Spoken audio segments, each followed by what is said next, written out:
nya hartas padahal gaji teletik sabaraha 1,5 juta tapi dulungannya ka urang ai dulungan boga mobil 2 kadang ieu mobil bisa dibikin hiji dasarna nya lain kerja dasarna naon nu mawi pantes jelema tukang maca sholawat amal leutik ka surgana hibar ibu sadaya karena itu janjinya jadi jalmi anu sok maca sholawat menang rahmat ti Gusti jadi urang teh dikasih sayang ku Allah taala dipiga cinta ku Allah taala jadi orang baca sholawat ke harti balai dijauhkan tuh kan orang baca sholawat dari ke bengkok dilempengkan orang baca sholawat kasusana ku Allah dijauhkan orang kapaham jeung ke harti karena mana sholawat minallah rahmatun jadi sholawat anu ti Allah mah jadi kasih sayang ke jelema anu maca sholawat Masya Allah ieu tadi sholawat di maghrib misalnya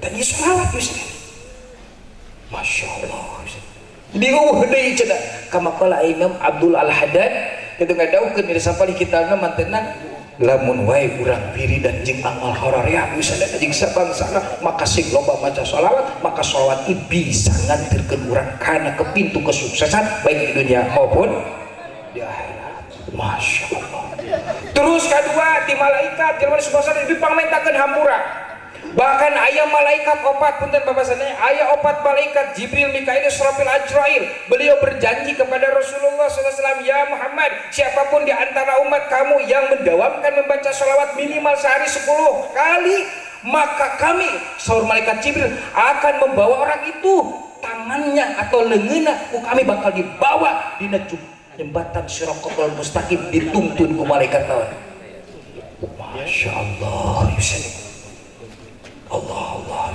nu kedua suruh malaikat Mikail ya Muhammad siapapun di antara umat kamu yang mendawamkan minimal sehari semalam membaca 10 kali baca sholawat kepadamu ya Muhammad maka kami akan memberikan minuman dina talaga Kautsar terus malaikat nugatule ya Muhammad siapapun di antara umat kamu yang membaca sholawat minimal sehari semalam 10 kali maka kami akan bersujud di hadapan Allah mastaka kami mau akan dicengkat setungtung Allah encan janji kalau baca sholawat eta dihampura dosana ku Allah subhanahu Allahu Akbar apakah orang itu bunga bunga itu orang bunga terus malaikat anu tukang nyabut nyawa saharana malaikat Ajrail, beliau berjanji di hadapan Rasulullah ya Muhammad siapapun di antara umat kamu yang sehari semalam minimal 10 kali membaca sholawat kepadamu maka aku atau cek malaikat Ajrail akan mencabut ruhnya seperti kami mencabut ruh-ruhnya para anbiya alhamdulillah itu janji para malaikat alhamdulillahirabbil jadi orang kudu bunga coba orang bisa dek ngariung jeung jalmi anu soleh engke urang insyaallah bisa neuteup saha pangerasa abuya insyaallah nu bingung jager leungit bingungna nu boga hutang bayaran ku sorangan engke ku Allah dibere jal maksudna dibere jal kitu ieu sadana nu mawi pribados geus nyarios ka Karang Taruna maka adakanlah acara seperti anu mulia jadilah kamu terdepan untuk mewujudkan kebaikan mewujudkan kebaikan supaya orang jadi wasilah tina kasaya alhamdulillahirabbil alamin ieu mah pribadose sebagai tanda bingah nya ka Karang Taruna ieu pribados kadamel ieu kadamel siratnya ieu hadiah ti pribados menang ulis tadi maghrib nya lamun salah jeung teu akur jeung katukana ulah disurakan supaya jadi doa sholawatan ku sarereha nya bismillahirrahmanirrahim tadi geus carioskeun maca sholawat dijanjikeun ku malaikat opat nu teu maca sholawat meunang janji eta sing tarik maca sholawatna bismillahirrahmanirrahim innallaha wa malaikatahu yusholluna 'alan nabi ya ayyuhalladzina amanu shollu 'alaihi wa sallimu taslima sholatullah salamullah 'ala rasulillah sholatullah salamullah 'ala yasin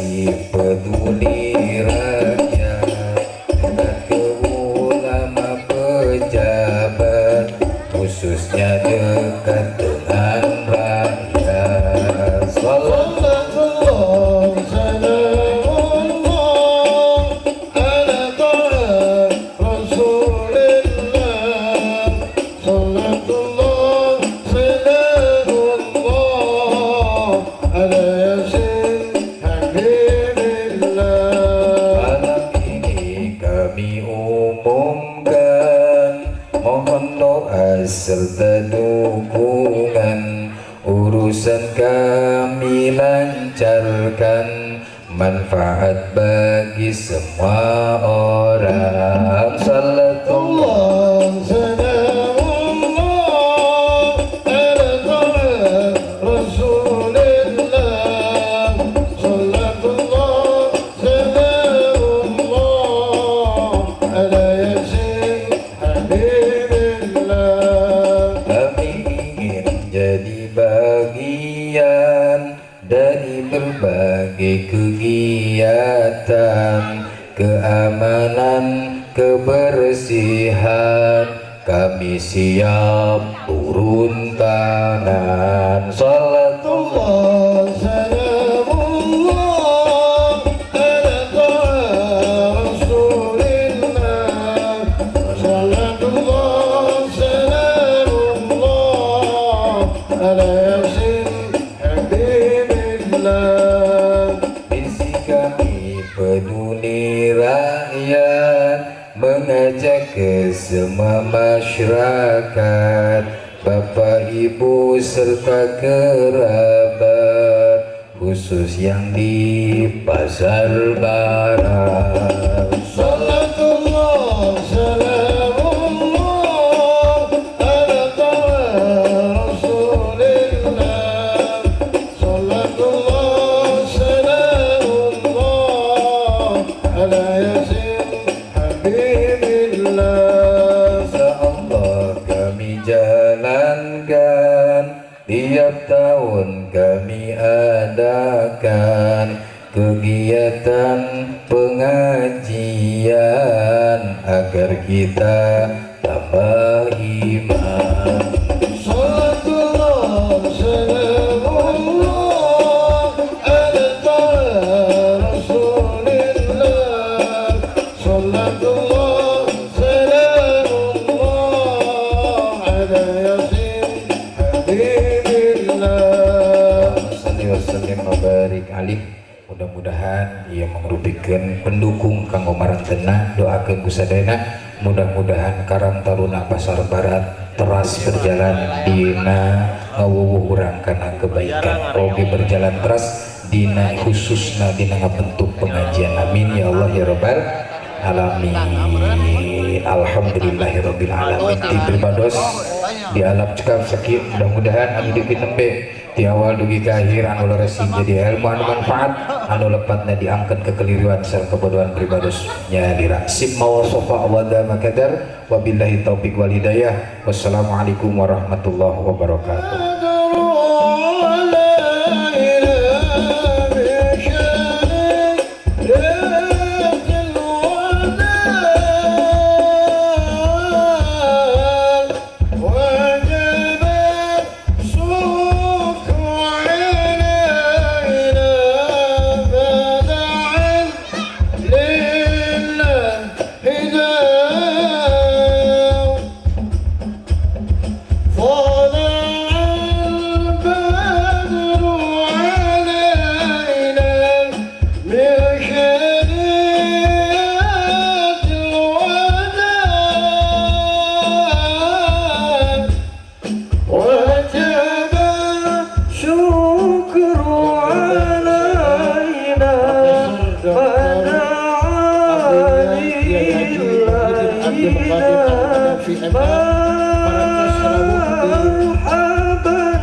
صلى الله عليه وسلم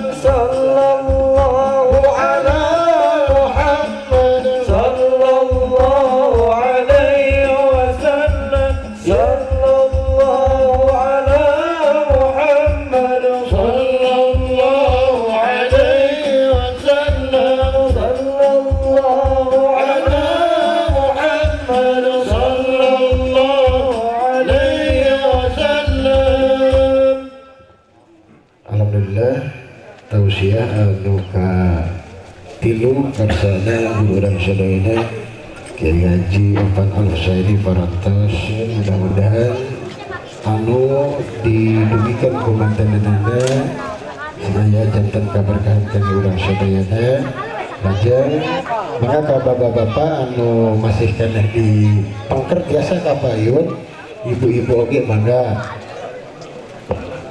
Mudah-mudahan langkah sampai orang sadayana sareng calikna orang sadayana di tempat majelis ilmu orang sadayana sing kenging kaberkahan dari Allah Subhanahu wa taala.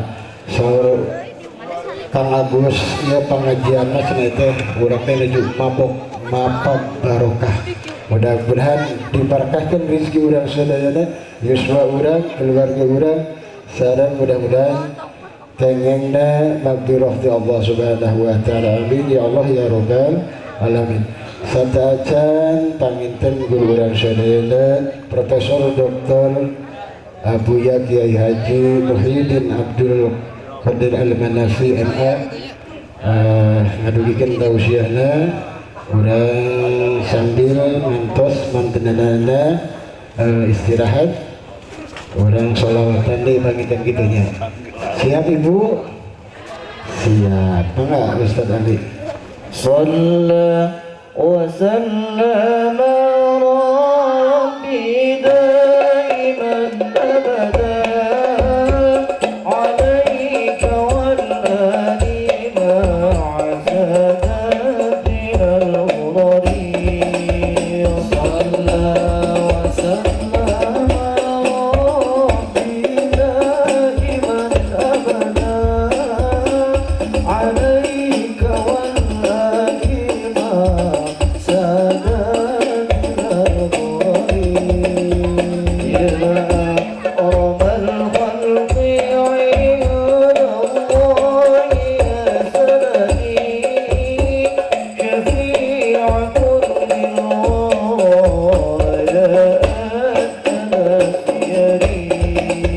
Shalla wa sallama rabbi daiman abada alaika wal ali ma'a sadatina al-ghurari. Ya a'lamal khalqi akrahum ahabbahum ilayhi ya man ra'ahu ru'yatal basari. Shalla wa sallama rabbi daiman abada alaika wal ali ma'a sadatina al-ghurari. Ya man al-khalqi azkahum wa atyabahum zakah وفوضت الأنبياء قبوري. صلى وسلم ربي دائما أبدا عليك والآل مع ساداتنا الغرر. يا أسوة الخلق في كل المحامد لا يغلق حسيبك يا صافي من نظري. صلى وسلم ربي دائما أبدا عليك والآل مع ساداتنا الغرر. لك اللواء استظل الأنبياء به والأولياء وكذا أكابر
عليك والآل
biasa catatan lokasi pangaosan sampun panggung.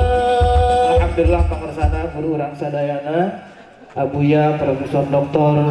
Kiai Haji Muhammad Fahimah kepada Malafi MA Parantos Rawuh itu namanya kajamaah anu masih keneh tebing di lokasi pangaosan biasa merapat nyatetan lokasi panggung. Tersana Kiai Opan Hasani maka biasa lainnya ke panggung panitia anu sepalih panitia biasa ke panggung.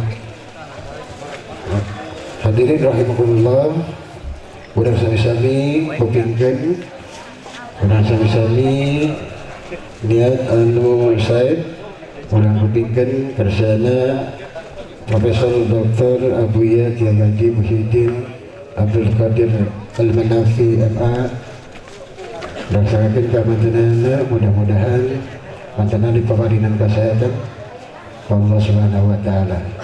Waktu sinaran tempat kain hormat disengakan kemantenan.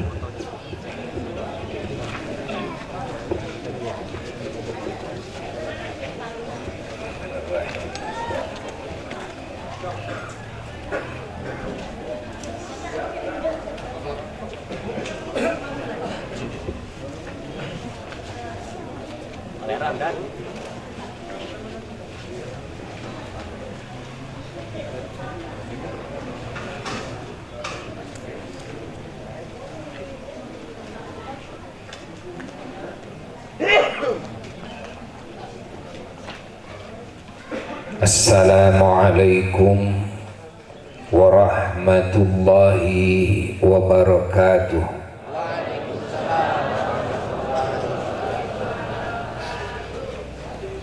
Alhamdulillah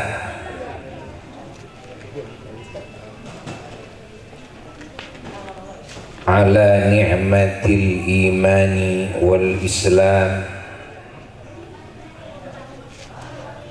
wal ihsan wa ala ni'mati jami'i wasailiha.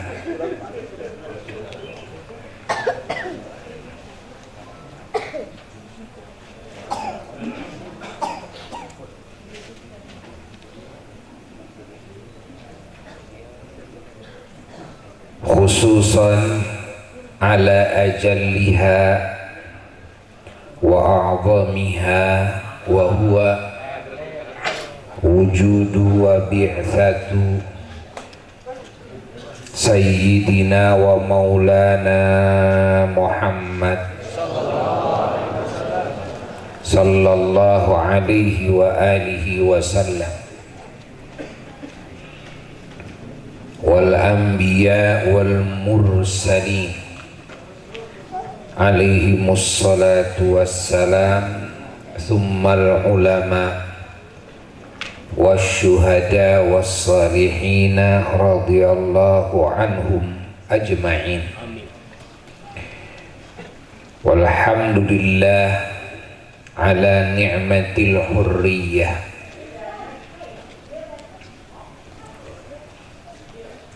Wassalatu wassalamu ala khairil wara sajiyah sayyidina wa maulana Muhammad wa ala alihi wa ashabihi wa azwajihi wa dhurriyyatihi wa tubba'ihim bi ihsan ila yaumi liqa'ih, amma ba'd. Fa ya ibadallah, usikum khususan usi nafsi bi taqwallah faqad fazal muttaqun.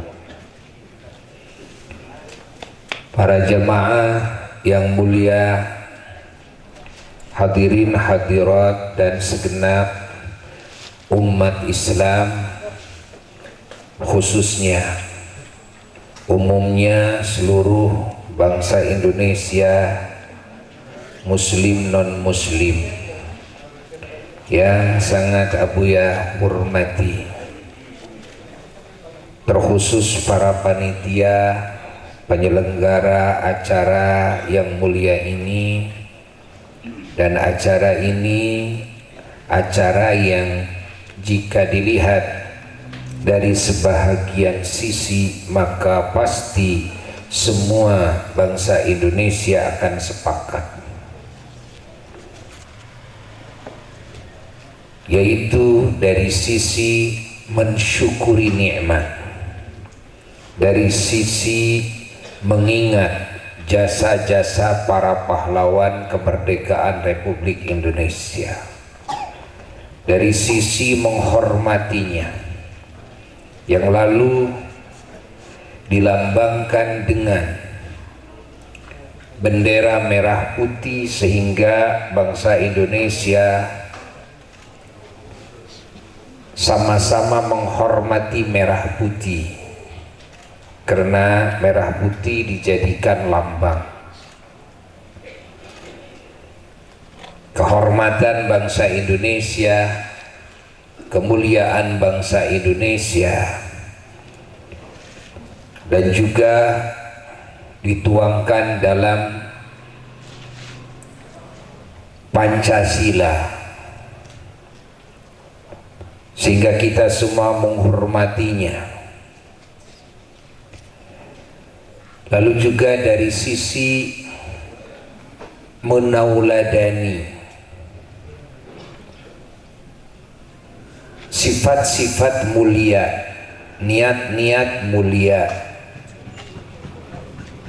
akhlak-akhlak mulia, dan juga perbuatan-perbuatan yang mulia, ucapan-ucapan mulia para leluhur kita, para pejuang kemerdekaan Republik Indonesia. Tentu ini sepakat semua, apalagi kalau berbicara bahwa dengan acara seperti ini kita bangsa Indonesia di masa kini diajak untuk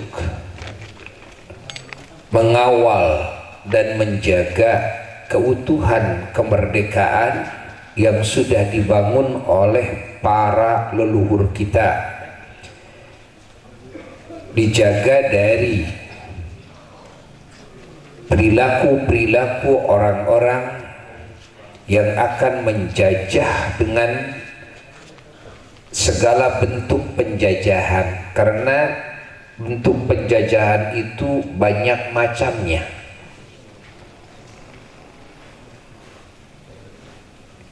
Kalau dijabar luaskan, dan apapun perkara yang menjajah itu adalah penjajah. Selama masih ada yang menjajah, berarti ada sisi ketidakmerdekaan, walaupun tidak di seluruh sisi. Ada penjajahan dalam urusan pendidikan, sehingga terjadi lahirnya orang-orang yang bodoh, orang-orang yang tertinggal dalam dunia ilmu pengetahuan. Ada penjajahan dalam agama, sehingga terjadi lahirnya kelompok-kelompok yang mereka tidak mengenal Allah, tidak mengenal ajaran Allah, tidak mengenal para rasulnya Allah, terkhusus Kanjeng Nabi Muhammad sallallahu alaihi wasallam, tidak mengenal kitab-kitab Allah, terkhusus Al-Quranul Karim, tidak mengenal akhlak baginda Rasulullah sallallahu alaihi wasallam dan sunnah-sunnahnya, tidak mengenal akhirat, di mana manusia semua pasti akan kembali ke alam akhirat dan abadi dalam kehidupan akhirat. Maka kebodohan ini sebetulnya berawal dari penjajahan. Entah siapa yang menjajah. Boleh jadi orang tuanya yang menjajah hingga anaknya bodoh. Boleh jadi suaminya yang menjajah hingga istrinya bodoh. Orang tua yang tidak menghantarkan, menitipkan, minimal memerintahkan, kalau tidak dia mengajarkan kepada anaknya kepada ilmu agama, ingat, atau kepada ilmu kemaslahatan dalam hidup, baik ekonomi maupun ilmu kesehatan, maupun ilmu dalam interaksi pergaulan dengan sesama, maka ini orang tua yang sikapnya seperti itu adalah orang tua yang pada dirinya ada sifat atau perilaku penjajahan, sehingga anaknya bodoh kepada agama, anaknya juga tidak tahu bagaimana cara mencari rizki yang halal, tidak tahu bagaimana membangun kesehatan dalam hidup, tidak tahu bagaimana cara bergaul dengan sesama, sehingga pergaulannya selalu menjadi masalah bagi lingkungannya, bahkan bagi orang lain. Apalagi sudah megang media sosial, tidak sedikit hanya satu orang tapi bikin onar bagi puluhan juta orang karena menggunakan media sosial. Karena dia ini tidak pernah belajar bagaimana cara ilmu bergaul. Nah, kenapa tidak pernah belajar? Karena oleh orang tuanya tidak pernah dititipkan di pesantren, tidak pernah dititipkan di para guru-guru, kan? Para pendidik. Nah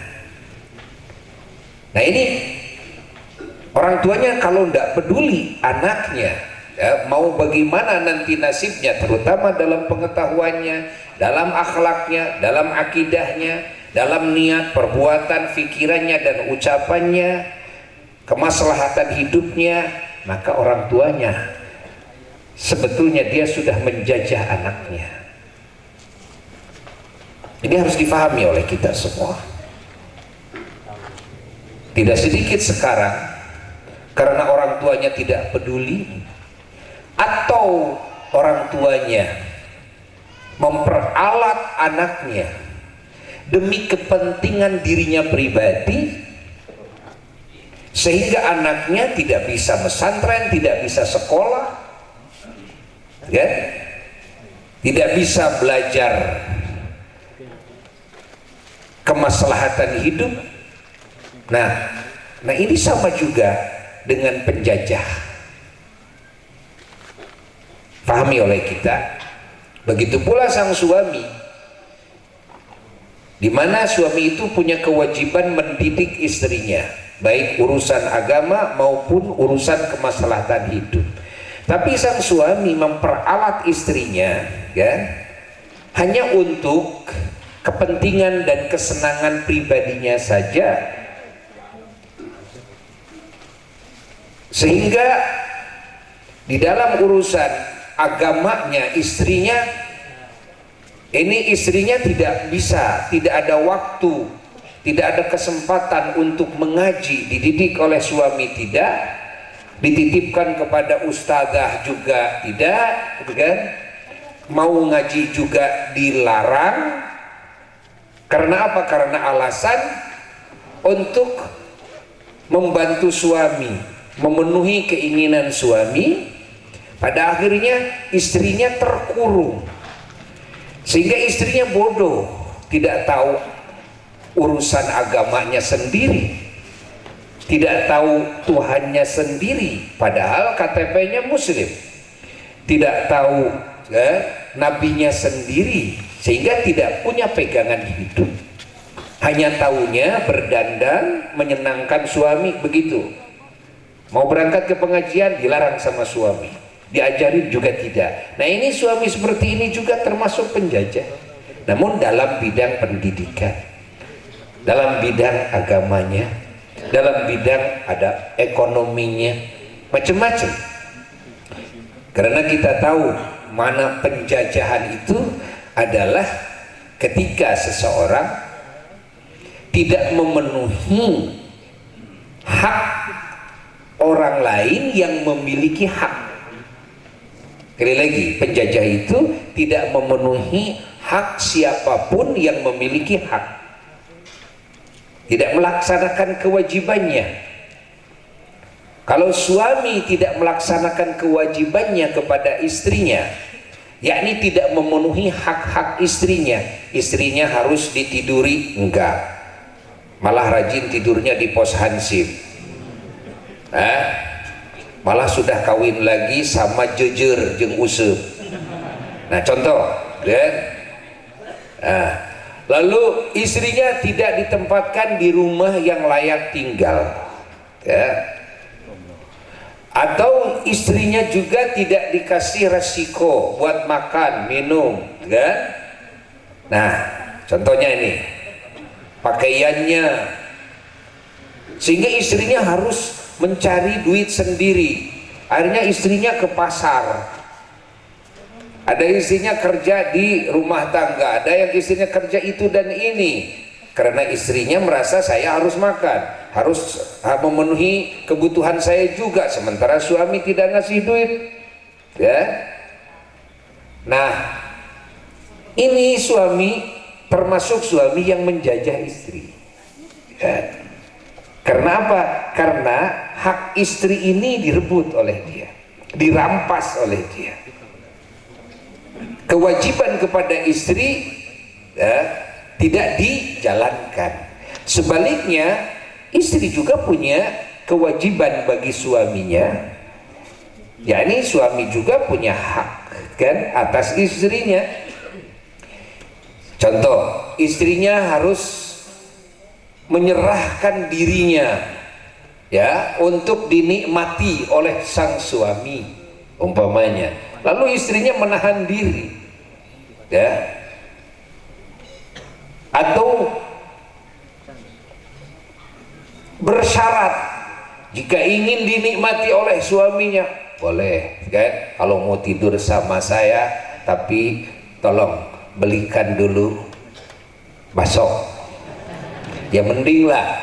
Tapi kalau belikan dulu mobil kan repot. Nah ini istri semacam ini juga bagian dari penjajah. Kenapa? Kan? Karena istri itu milik sang suami, tidak boleh ada yang dikikirkan dari ujung rambut sampai ujung kaki, ya. Ini harus difahami. Istri juga harus taat kepada suami. Lalu kalau istri membangkang kepada suami di dalam hak suami, ini kalau dalam hak suami, kalau bukan hak suami tidak masalah, tapi kalau dalam hak suami maka istri ini juga termasuk penjajah juga kepada suami. Intinya bahwa makna daripada penjajahan adalah merampas hak siapapun yang punya hak. Kenapa dulu Belanda, Jepang, Portugis disebut penjajah? Karena mereka merampas hak bangsa Indonesia. Apa hak bangsa Indonesia? Ya, adalah negara Indonesia dari Sabang sampai Merauke.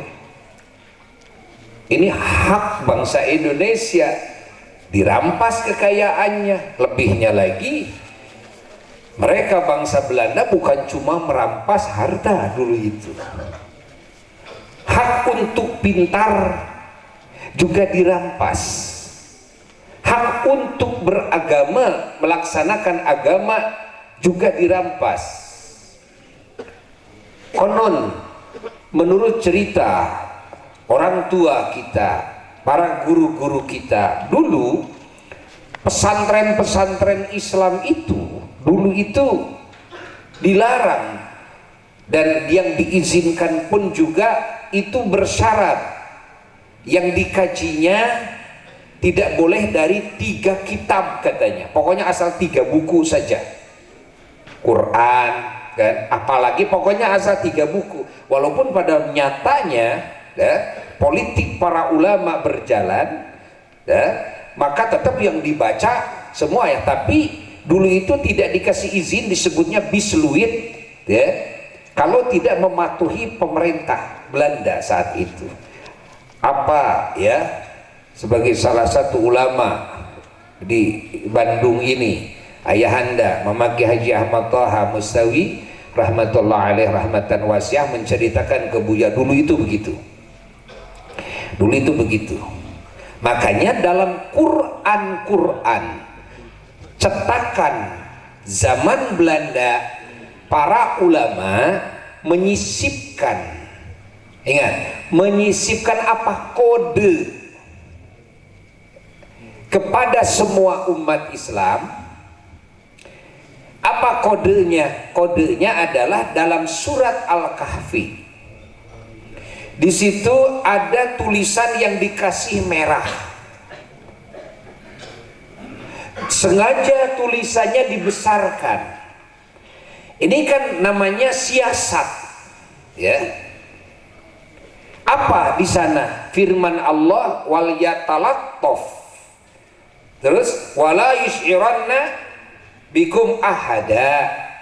Padahal itu ayat itu lagi menceritakan Ashabul Kahfi, penghuni gua yang dulu dikejar-kejar oleh raja kafir ya, yang mengintimidasi, yang memerintah kepada semua para pejabat-pejabat di negerinya harus menganggap Tuhan pada dirinya.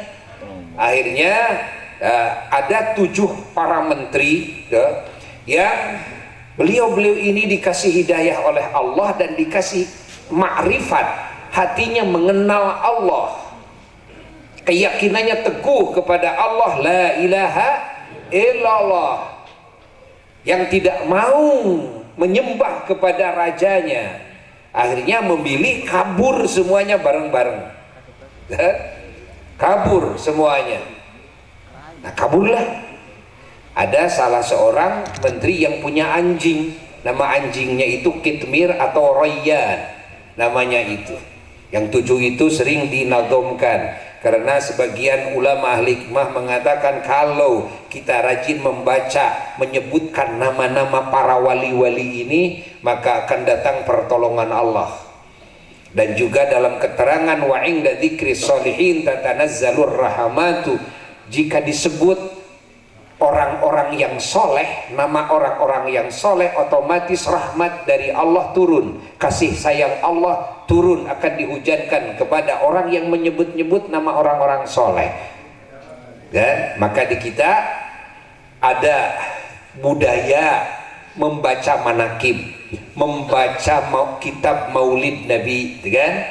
Ada manakib Sultan Aulia, ada manakibnya para wali-wali anu-anu, kan? Dibacakan dalam haul-haul, dibacakan manakibnya ulama A, ulama B, ulama C, wali A, wali B, wali C, itu kan disebutkan. Kenapa? Karena mereka orang-orang soleh, apalagi pemimpin semua orang soleh, pemimpin semua nabi dan rasul, yakni Sayyiduna wa Maulana Muhammad sallallahu alaihi wasallam. Nah, membaca Maulid Nabi, kitab Maulid Nabi berarti membacakan Kangjeng Nabi Muhammad SAW, menceritakan sejarah hidupnya, bukan cuma kelahirannya saja, tapi sejarah hidupnya, kerasulannya, mukjizatnya, ya, keistimewaannya, itu kan dibacakan. Itu yang disebut dalam kitab Maulid, kan?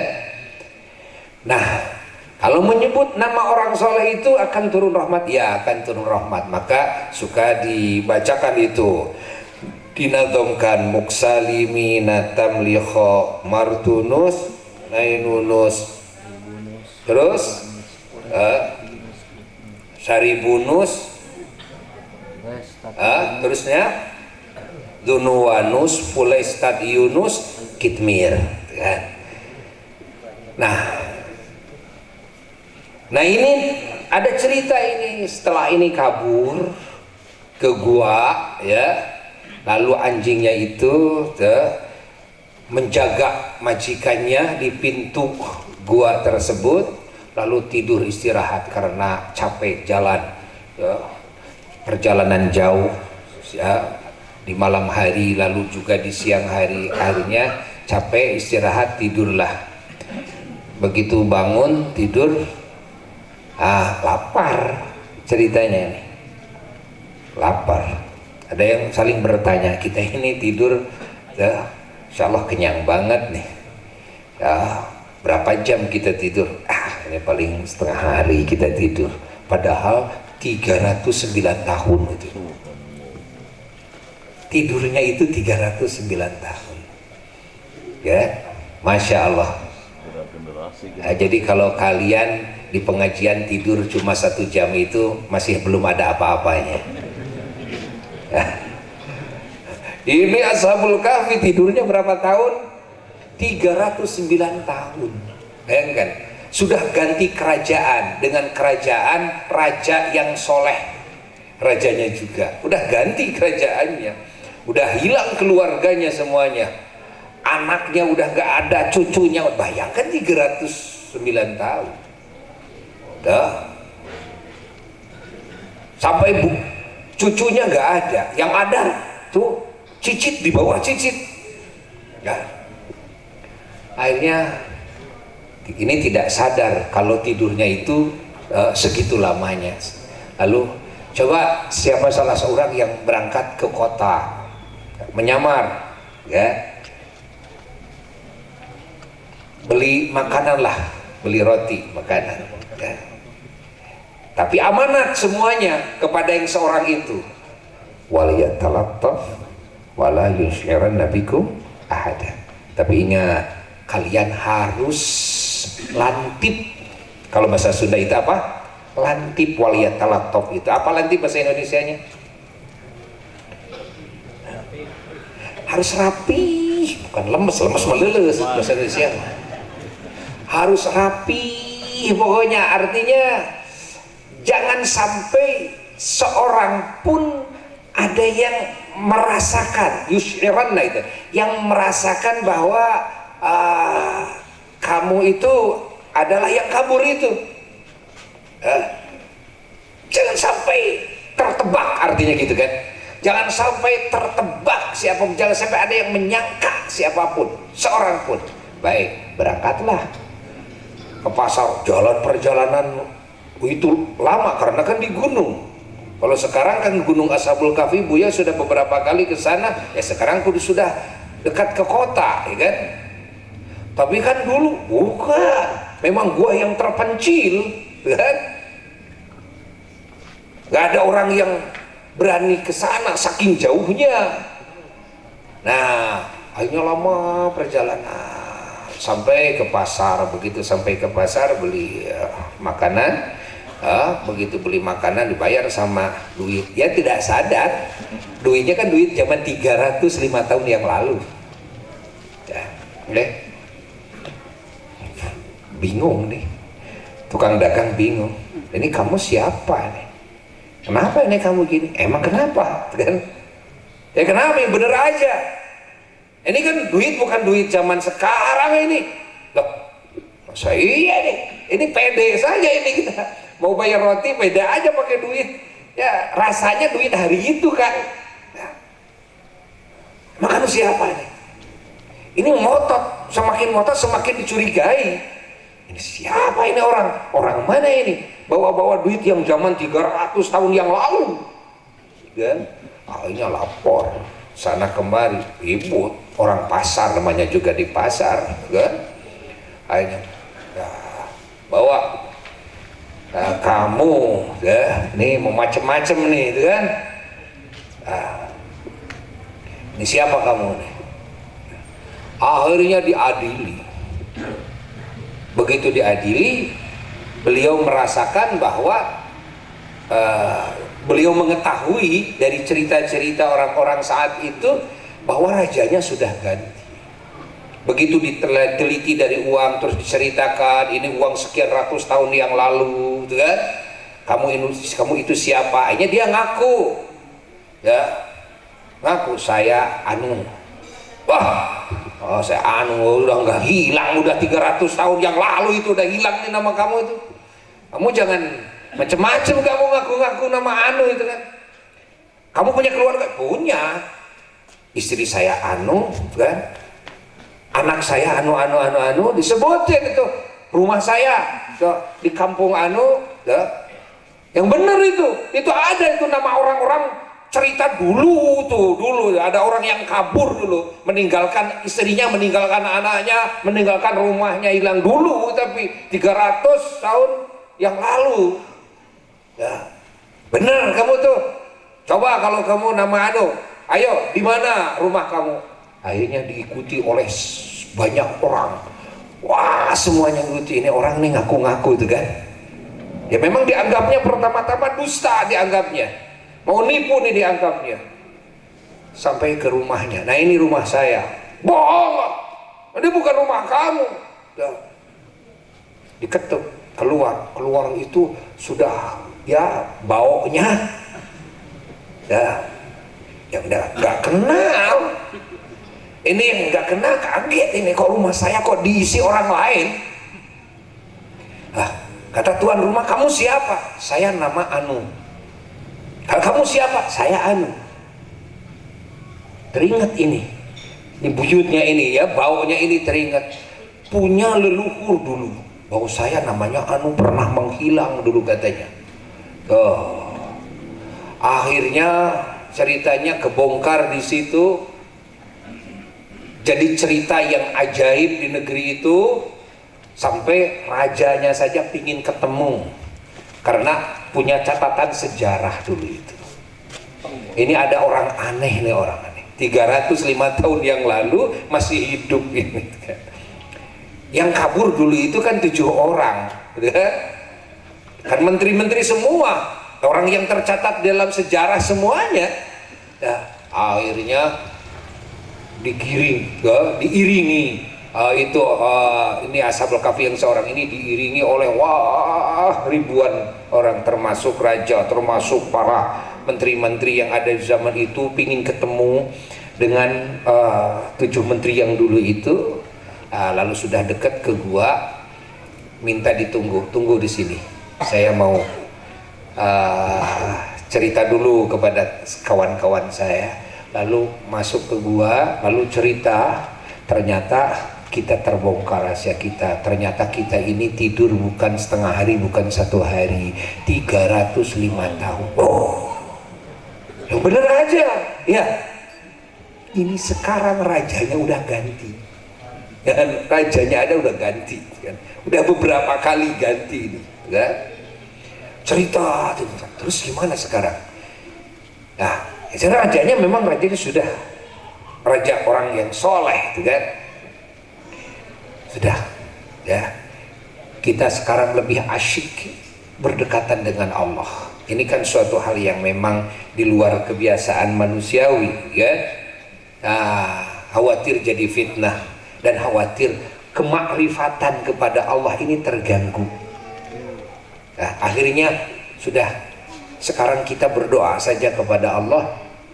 Kita berdoa sama-sama, minta dimatikan saja oleh Allah ya. Ini kecintaan kepada Allah, kenikmatan di dalam zikir dan dalam makrifat sudah memenuhi jiwanya, gak mau lagi terganggu dengan apapun ya. Akhirnya berdoa kepada Allah, semuanya minta dimatikan. Saat itu matilah semuanya, hatta anjingnya yang menjaga semua ikut meninggal ya, semuanya. Nah, ini kalimat waliyatalattaf, pesan dari teman-teman ya yang mengutus beli makanan itu apa? Waliyatalattaf wala yusyiranna bikum ahada. Maka ini ya dijadikan ya pesan penting yang dirahasiakan oleh semua umat Islam ya. Tapi umat Islam yang faham, hanya umat Islam yang faham ya, agar segala gerak-gerik kita, perjuangan kita tidak tercium oleh Belanda, tidak tercium oleh musuh-musuh kita. Intinya bagaimana caranya airnya tetap bening tapi ikannya dapat.